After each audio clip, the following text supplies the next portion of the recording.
Olá, tudo bem com você? Seja muito bem-vindo ao JR Mundo.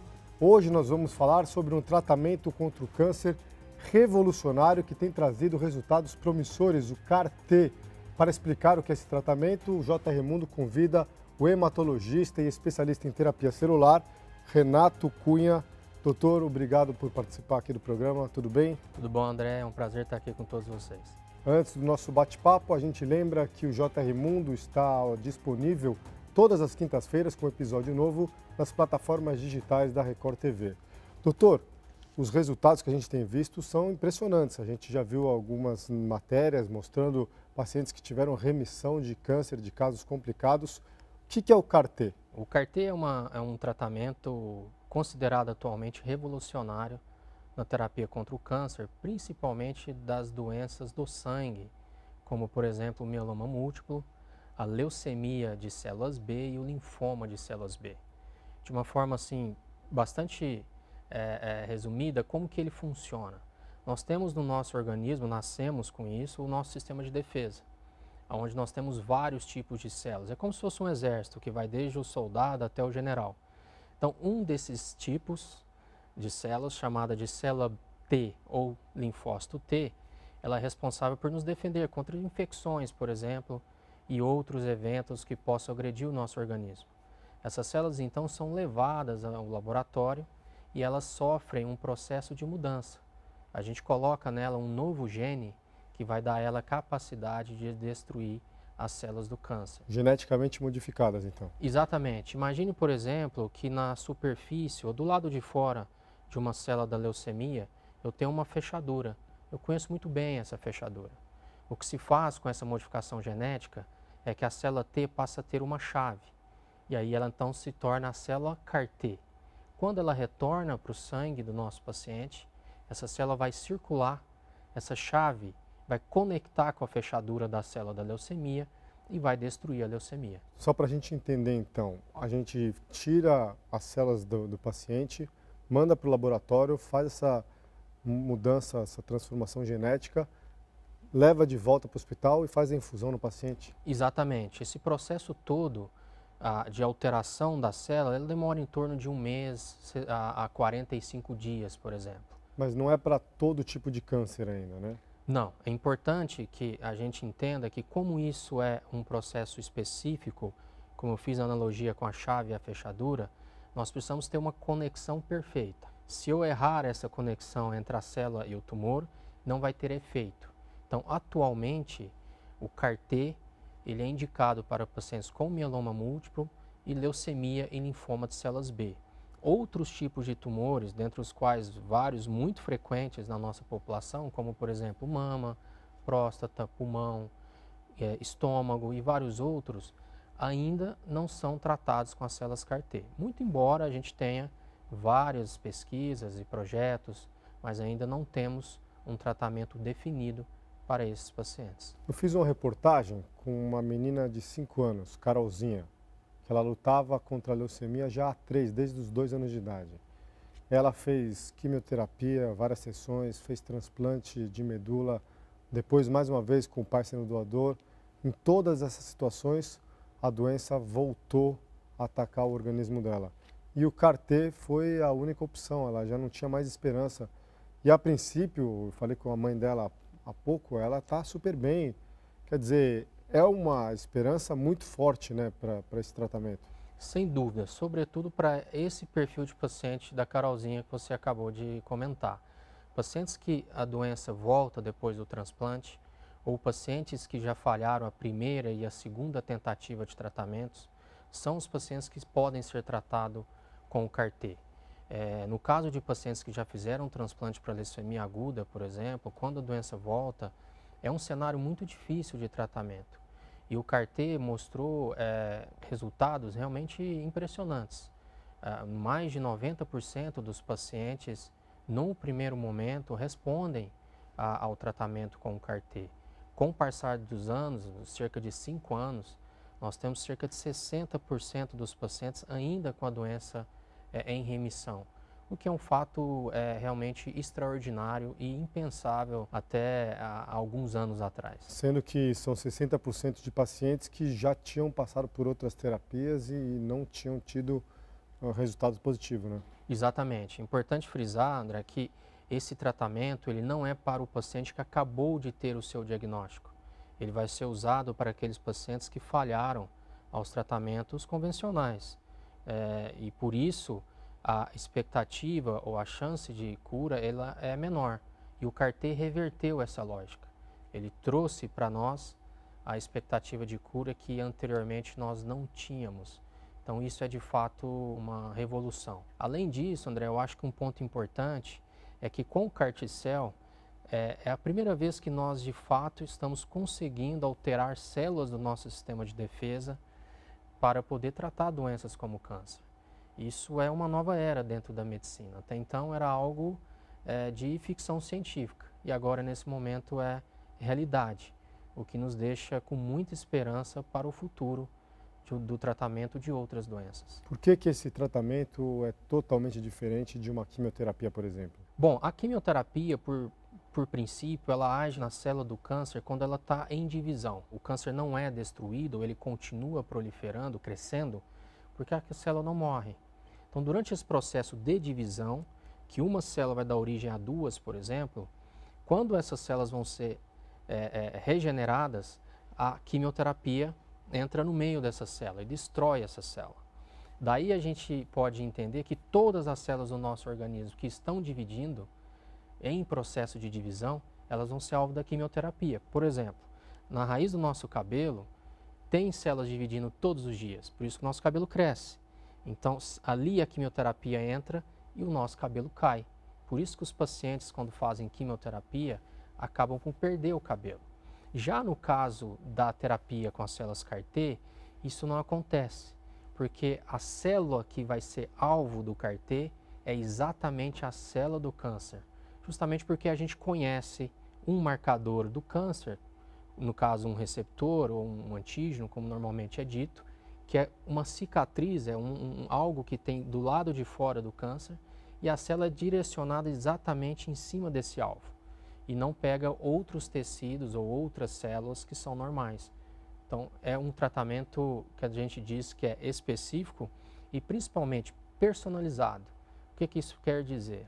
A gente está dando para o nosso paciente aquilo que de fato ele necessita, na tentativa de poupar as células normais. Ou seja, eu sou melhor para tratar e sou menos causador de danos para o Não nosso tem paciente. efeitos devastadores colaterais, né? Exatamente. Doutor, o senhor já teve oportunidade de tratar pacientes com câncer com essa técnica aqui no Brasil? Sim, já tivemos oportunidade, nós participamos do primeiro tratamento em 2019, dentro de uma modalidade compassiva, de um tratamento ainda em cenário experimental, e foi uma experiência realmente marcante de um paciente brasileiro que teve a oportunidade em território brasileiro de ser tratado com as células CAR-T. Além disso, anteriormente a esse período de 2019, eu tive a oportunidade por 3 anos ficar em um centro de pesquisa nos Estados Unidos, onde a gente também pôde acompanhar o desenvolvimento e o tratamento de pacientes com essa terapia. Médicos como o senhor na linha de frente, na luta contra o câncer, tem que conviver com a questão do óbito, né, de pacientes que não suportam a doença, o que é muito difícil. Quanto gratificante é ter essa ferramenta e poder salvar vidas, uma vida que seja.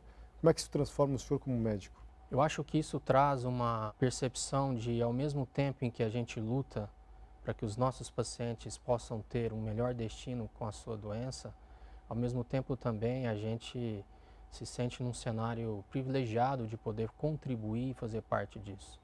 Eu me lembro de uma forma muito clara que quando eu ainda era estudante de medicina, que eu poderia contribuir muito com os meus pacientes como médico e como clínico, mas eu já entendia e tinha a percepção que existiam limites científicos e que foi nesse momento que despertou a minha vontade, o meu desejo de também ser um pesquisador. Então eu acho que se a gente tem a opção ou a oportunidade de trabalhar em prol dos nossos pacientes e principalmente ver como eles depositam a sua confiança, a sua esperança no nosso trabalho, isso é de fato um grande estímulo para a gente continuar, mas sobretudo um privilégio de poder fazer parte de tudo isso. Entre os pacientes que tiveram bons resultados com o CAR-T, qual foi a frase mais marcante que o senhor ouviu? A frase mais marcante que eu vi é justamente essa que você disse agora há pouco: uma vida é uma vida. A gente, dentro de situações em que a gente tem inúmeras dificuldades, das mais variadas possíveis, o esforço que você desenvolve para poder apoiar um paciente, isso não tem como ser medido. E o retorno que a gente tem, o quão gratificante isso é por parte da família, do próprio paciente, é um sentimento difícil de ser explicado, de poder estar nesse cenário. A gente sofre bastante quando não consegue ajudar um paciente nosso, mas quando isso acontece, vale a pena todo o esforço e a gente reflete e diz, é esse o caminho, estamos fazendo a coisa certa. Doutor, o CAR-T ainda é um tratamento muito caro, né? Não é para todos, não está na rede pública ainda. Como é que é esse cenário, por favor? Exato. O CAR-T, por ser um tratamento extremamente novo e algo que tem um nível de tecnologia embarcada muito alto, ele tem valores que são assustadores. Nos Estados Unidos, os primeiros tratamentos, e quando foi liberado e aprovado em 2017, saiu na faixa de $525 mil o tratamento, mais as custas hospitalares que devem dobrar esse valor, em torno de $1 milhão.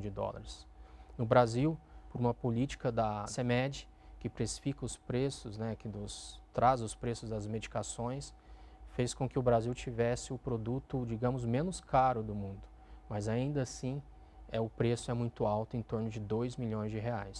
Inclusive, existe um termo para o CAR-T e outras drogas que são muito caras, isso é uma característica das novas drogas, que se chama toxicidade econômica, que isso traz dificuldades de acesso para os nossos pacientes ao tratamento. Hoje, quem precisa desse tratamento tem que fazer em hospitais privados? Atualmente, dentro de um cenário de prescrição, digamos, habitual, é dentro de um hospital privado. O que tem aprovado no Brasil para prescrição e uso imediato é a terapia com células CAR-T, que é trazida ao Brasil pela indústria farmacêutica. Claro que nós temos projetos em desenvolvimento no Brasil, como por exemplo o de Ribeirão Preto, do Einstein também tem um estudo clínico, que são tentativas de se desenvolver tecnologia brasileira, mas ainda são produtos em fase de desenvolvimento. Doutor, a gente falava no primeiro bloco sobre a possibilidade de os pacientes pagarem caro ou serem ressarcidos pelo plano de saúde, mas tem um custo muito alto para fazer o tratamento de CAR-T em hospitais privados.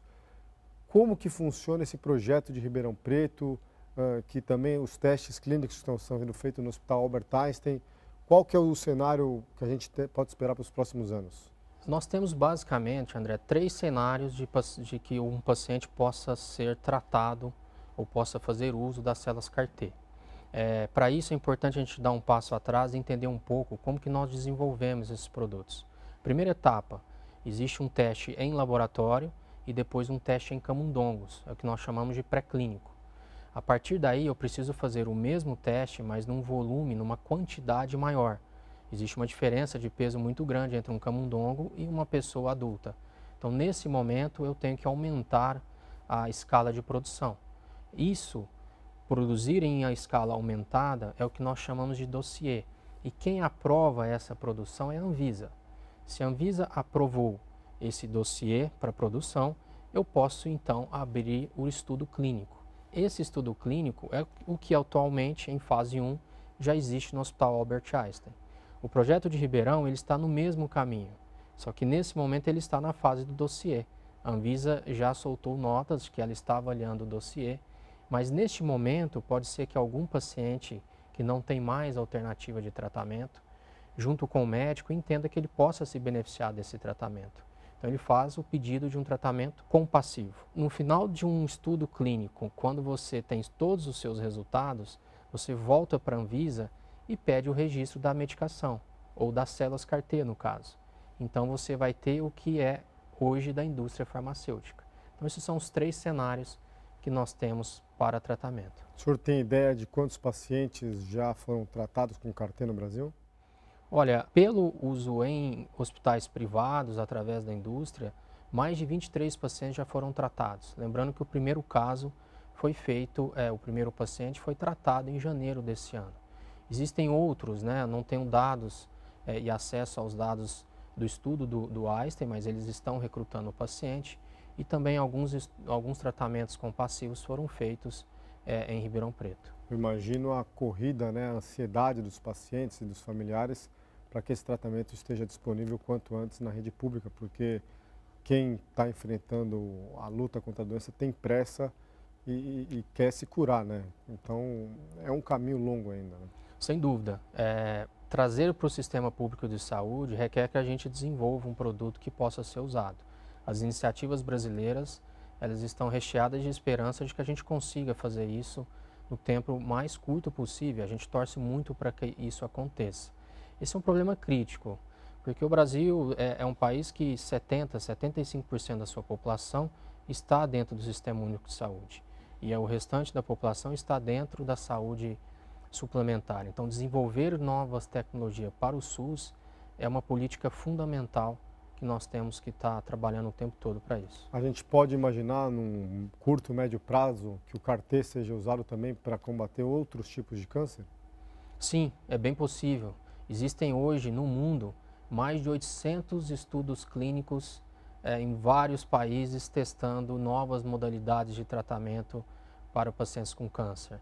E a grande maioria são para os tumores sólidos, aqueles que hoje nós ainda não tratamos com CAR-T, como pâncreas, fígado, estômago, intestino, mama, próstata. E alguns desses com alto índice de complicações, né? Exatamente, e altíssima mortalidade, como o pâncreas, por exemplo.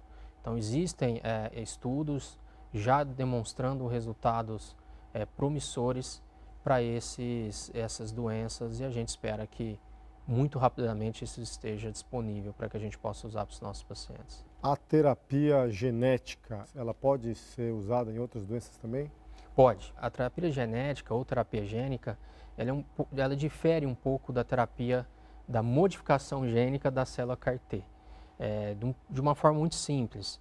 A terapia gênica, ela trabalha aquelas mutações que nós adquirimos, ou polimorfismos, por exemplo, que podem resultar numa doença. Por exemplo, anemia falciforme. Então, você nasce com essa alteração e vai ter a anemia para o resto da vida. Então, de uma forma muito cedo, ainda na infância, eu posso pegar a célula que dá origem ao sangue, que é a célula tronco, e faço nela a alteração gênica, a terapia gênica necessária ou genética, para que as células voltem ou tenham um perfil normal, que não deveria ter aquela mutação. Então, esse é o perfil da terapia gênica, ela corrige erros que já existem. Já no caso da terapia com células CAR-T, a minha célula de defesa ela é normal. Eu estou acrescentando nela um gene para que ela passe a destruir a célula do câncer que eu quero que ela destrua. Qual que é o prognóstico para tratar doenças provocadas por mutações genéticas? Nós já temos alguns resultados muito interessantes com anemia falciforme, por exemplo, com talassemia. Então, são resultados bastante promissores. Já temos pacientes tratados, já temos produtos já aprovados, que já está em fase inicial. E eu acho que a expectativa é que, na verdade, no futuro, não muito distante, talvez dentro de uma década, essa seja o tratamento padrão para esses pacientes. Hoje, um paciente com anemia falciforme, basicamente, ele depende de algumas medicações e transfusão de sangue e, nos casos mais graves, transplante de medula óssea. O que nós podemos fazer é eliminar todo esse portfólio com a terapia gênica. Então, a expectativa para as doenças congênitas é a melhor possível.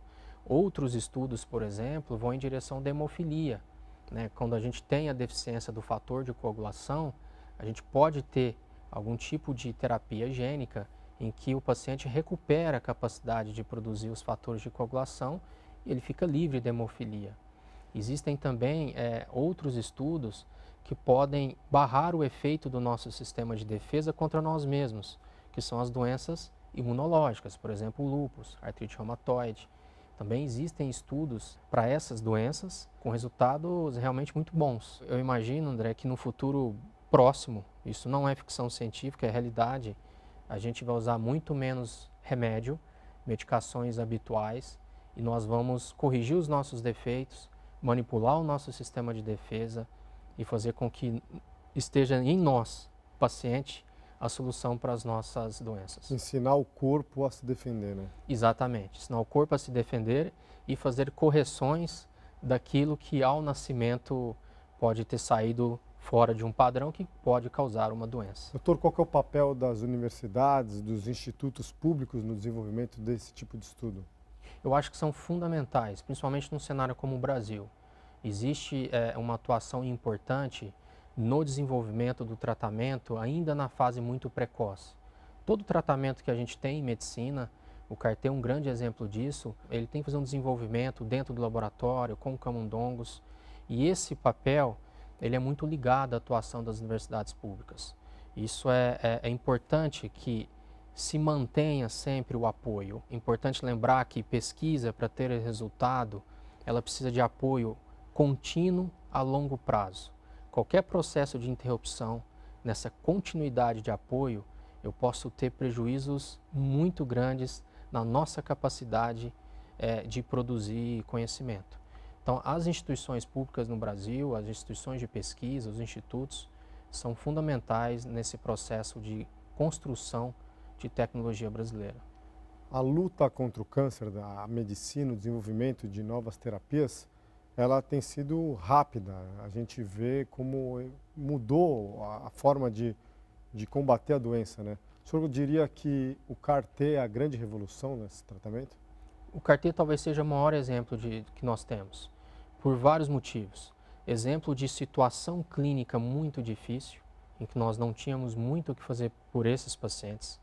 Exemplo de alteração genética das células e exemplo de um alto nível de tecnologia empregada para poder construir um tratamento. Então, acho que o CAR-T, ele agrega todos esses fatores, o que mostra para a gente o quão nós já conseguimos caminhar nessa direção. Mas acho que tem dois outros pontos importantes. Um é a imunoterapia. Nós usamos o sistema de defesa para que ele fique mais efetivo, mais agressivo contra as células do câncer, por exemplo, para tratar melanoma, para tratar tumor de pulmão. Não é célula, é uma manipulação, uma alteração da nossa capacidade de destruir células do câncer, mas que também não é quimioterapia. Isso foi prêmio de Nobel de Medicina recentemente, em 2018. Então, a imunoterapia, ela é o primeiro passo nessa caminhada. O CAR-T ele vem logo depois, com esse nível muito impactante de tecnologia. E o terceiro ponto, eu acho que nós aprendemos com a pandemia. Acho que as vacinas em que nós usamos RNA mensageiro, que foi usadas de forma muito adequada para poder ensinar o nosso sistema de defesa a nos defender da Covid, essa alteração, esse uso do RNA pode ser também efetivo no tratamento do câncer. Então, acho que agora vem uma fase pós-pandemia. Vacinas contra câncer? Que a gente pode usar vacinas contra câncer. Doutor, câncer ainda é uma palavra, é um termo, é uma patologia, uma doença que assusta muito, né? E a gente pode imaginar que dentro de 10, 15 anos não vai assustar tanto assim, que a probabilidade de sobreviver vai ser muito maior? Sobretudo para os cânceres mais comuns. Aqueles que são mais frequentes na nossa população, sem dúvida, a gente vai avançar muito, já avançamos consideravelmente, mas nós vamos avançar bastante. Claro, dentro desse conceito, câncer é uma palavra genérica, para cada tipo de câncer é uma doença completamente diferente. Então, se nós curarmos, por exemplo, o câncer de mama, isso não quer dizer que a gente vai curar o câncer de pulmão, por exemplo. São situações muito diferentes, mas nós caminhamos muito rapidamente para que talvez a gente não cure todas as doenças, mas nós já conseguimos fazer com que elas se tornem como se fossem doenças crônicas, em que o paciente tem boa qualidade de vida, tem boa tolerância, ele vive muito próximo do que é uma vida normal. Convive com a doença. Convive com a doença, exatamente. Doutor, obrigado pela participação aqui no JR Mundo, foi um prazer entrevistar o senhor. Prazer foi meu. Um abraço, obrigado. O JR Mundo fica por aqui, a gente volta na semana que vem com mais uma entrevista especial. Lembrando que todas as quintas-feiras, a partir das 7h30 da noite, você encontra um episódio novo do JR Mundo nas plataformas digitais da Record TV. Obrigado a você que nos acompanha.